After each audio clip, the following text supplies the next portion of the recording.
안녕하세요. 4월 29일 화요일입니다. 오늘 아침 묵상 본문은 민수기 16장 12절에서 35절 말씀입니다. 오늘은 어제에 이어서 다단과 아비람의 반역 사건을 볼 건데요. 오늘은 그들이 심판받는 과정까지 함께 말씀을 보겠습니다. 12절에서 모세가 다시 한번 그들을 부릅니다.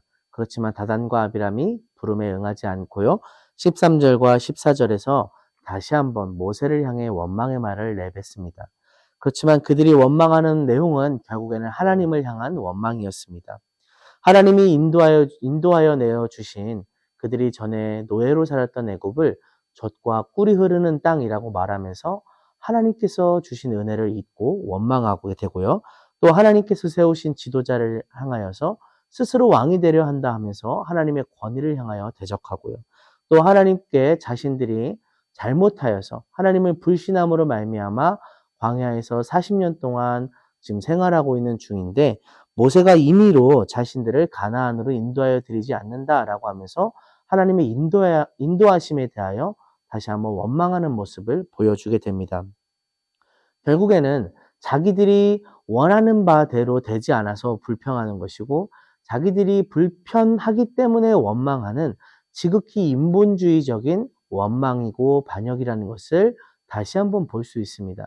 그 이야기를 듣고 15절에서 모세는 하나님께 기도합니다. 하나님, 제가 그들에게 해를 끼치지 않았습니다. 하나님께서 굽어 살펴주십시오라고 기도합니다. 이 기도는 역설적으로 모세가 그들의 말을 반박하는 것을 보여주게 됩니다. 그들은 모세가 스스로 왕이 되려 한다라고 이야기했죠. 근데 정말 만약에 모세가 스스로 왕이 되려고 하는 마음이 있었더라면 모세는 하나님께 기도하지도 않고 자기가 가진 권위와 권력을 동원해서 다단과 아비람과 또 이에 동조한 사람들을 척결하면 그만이었습니다. 그렇지만 모세는 그렇게 하지 않고 하나님께 기도하는 모습을 보여주죠. 이로써 모세가 그들이 위해 왕이 되려 했던 것이 아니라 하나님께서 세우신 지도자였음을 다시 한번 역설적으로 보여주는 모습이 됩니다. 하나님께서는 그들을 향하여서 향로를 갖고 서라 하면서 누가 옳은지 견주어 주겠다라고 하셨는데요. 21절을 보면 이렇게 말씀합니다. 너희는 이 회중에게서 떠나라. 내가 순식간에 그들을 멸하려 하노라. 결국에 범죄한 것은 다단과 아비람 그리고 250명 정도 되는 이스라엘의 지극히 일부의 무리가 범죄를 하였는데 하나님께서 온 회중에게 벌을 내리려 하십니다. 이런 점이 보여주는 것은 하나님의 권위, 곧 하나님을 향한 인본주의적인 도전은 온 백성의 심판과 견줄 정도로 심각한 죄가 된다는 것을 보여줍니다. 그렇기 때문에 우리도 하나님의 권위를 또 하나님의 인도하심을 원망하지 않도록 주의하며 깨어 있어야 합니다. 그 이야기를 하나님의 말씀을 듣고 모세는 22절에서 엎드려 하나님께 중보기도 합니다. 하나님, 몇몇 사람이 범죄하였는데 어찌 온 회중을 멸하려 하십니까? 라고 하면서 기도하죠. 방금 전까지 누군가에게 공격을 받고 상한 마음이었을 테지만 온 백성을 향한 마음으로 또 하나님이 주신 그 지도자로서 세워진 책임을 갖고 하나님께 기도하는 모습을 보여줍니다. 영혼을 아끼는 지도자의 모습을 또 묵상할 수 있겠습니다. 결국에 하나님께서도 그 말씀을 그 기도를 듣고 그 심판을 철회해 주십니다. 그러면서 백성들에게도 이야기하라고 하시죠. 다단과 아비람 그들을 따르는 지휘관들에게서 떠나라고 하십니다.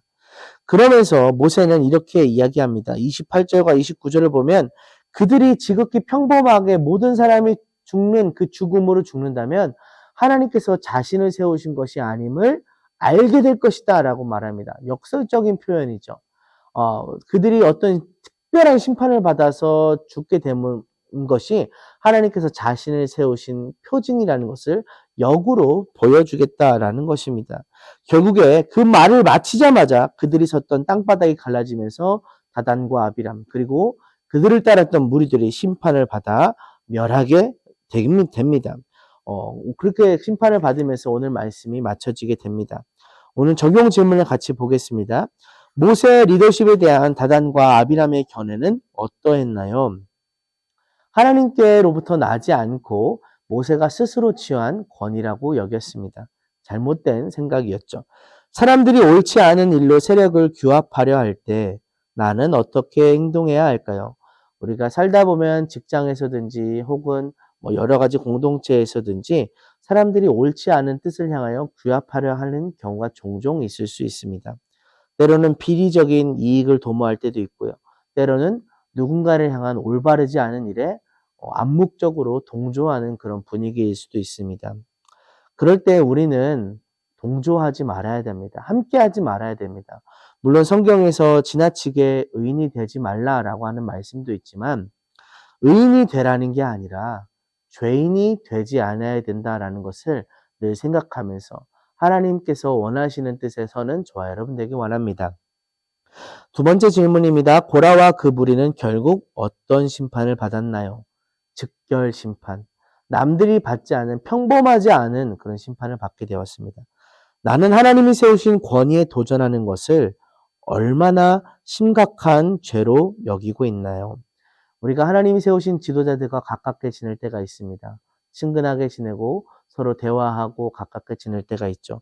그렇지만 그럴수록 더더욱 하나님께서 세우신 권위를 존중하며 비방하지 않고 비웃지 않고 조롱하지 않는 것을 우리 마음 가운데 더욱더 공경하고 존경해야 되는 것을 우리 마음 가운데 새기길 원합니다. 오늘 말씀 앞에서 저와 여러분이 하나님께서 세우신 권위에 도전하고 있지는 않은지 돌아보면서 오늘 하루 이 말씀으로 세워나가는 하루가 되길 소망합니다. 함께 기도하겠습니다. 하나님, 오늘 하나님께서 세우신 권위에 대해서 도전하였던 다단과 아비람의 최후를 보았습니다. 오늘 저희들이 그러한 모습 가운데 있지 않은지 분별할 수 있도록 가르쳐 주시고 깨우쳐 주시옵소서. 하나님, 하나님을 원망하지 않게 하시고 저희들이 원하는 바를 이루기 위하여 불평하지 않게 하시고 교만하지 않게 하시고 주님 앞에 깨어 있으므로 겸손하게 하나님께 영광 돌리는 저희들 되게 하여 주시옵소서. 예수님의 이름으로 기도드립니다. 아멘.